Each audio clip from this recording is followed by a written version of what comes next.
You know Laura Schwartz probably from a chat room, but what you may not know about Laura is the way. You know the whole thing, but the way she worked her way up the career ladder from answering phones at President Clinton's press office. You're what, 19 years old at the time? 19, youngest female ever, yeah. That is wild. And then eventually you were producing major events at the White House. Very major. And that all happened in a matter of years, right? Yeah, I started when I was 19. I was volunteering, answering the phones on a big banquet table in the press office with all these senior citizens that were volunteering alongside of me. And then I was supposed to come back to finish school. Right. And go back to DePaul. And they said, listen, do you want to stay and help the interns over the summer? Because when I started the day after inauguration, there was no internship program yet. Right. So I started as a volunteer, and then when the interns came in the summer, they asked me to stay, I stayed.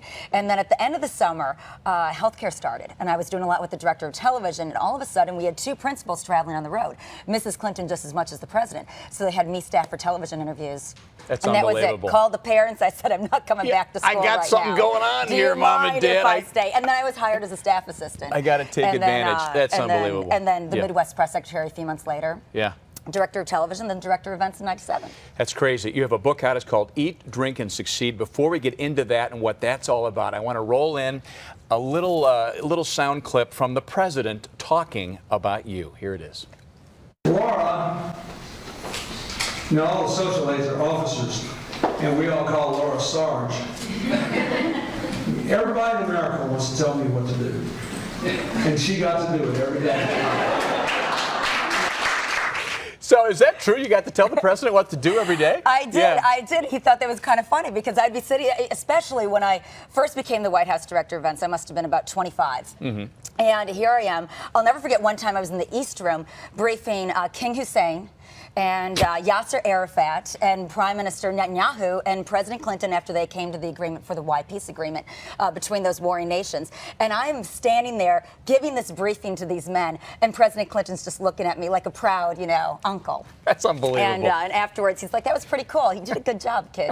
So well, you remember those moments, obviously. Yes, so you've written this book, Eat, Drink, and Succeed, Climb Your Way to the Top Using the Networking Power of Social Events. Why do you focus on the networking part of the equation here? Well, from behind the scenes to history for over 8 years, I thought afterwards, how can I translate what I did into the lives of for-profit, non-for-profit, association, corporate executives, aspiring entrepreneurs, and everything in between. And then I recalled, there were a lot of people that came to the White House, Corey, and they ate and they drank and they left with White House towels stuffed in their pockets. Right. I mean, women with their cute little Judith Lieber purses could hardly get them closed. But then others came and they ate and they drank and left with ideas that turned into reality, relationships that became partnerships. And never was that so evident than the 1994 state visit of Boris Yeltsin. Mm-hmm. Steven Spielberg was there with his wife in black tie, looking great. Over cocktails, they started talking to these two other guys, also from Hollywood, that they really didn't know. And then after dinner, they kind of canoodled in the corner there in the grand foyer over dancing, and they kept that conversation going. Those two other guys, Stephen just happened to meet that night, were David Geffen and Jeffrey Katzenberg. Wow. And just 13 days later, they announced DreamWorks. And it just shows you can get more than food, free food and drink out of any event you go to, whether you've got a martini with stuffed blue cheese olives in front of you or a bottle of water and a power bar with your running team.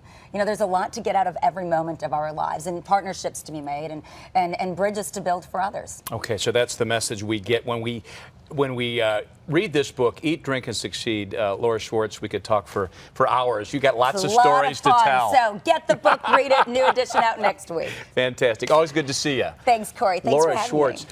From there, Mark, does that inspire you, Mark? Give you some passion to reach your dreams? I have been reinvigorated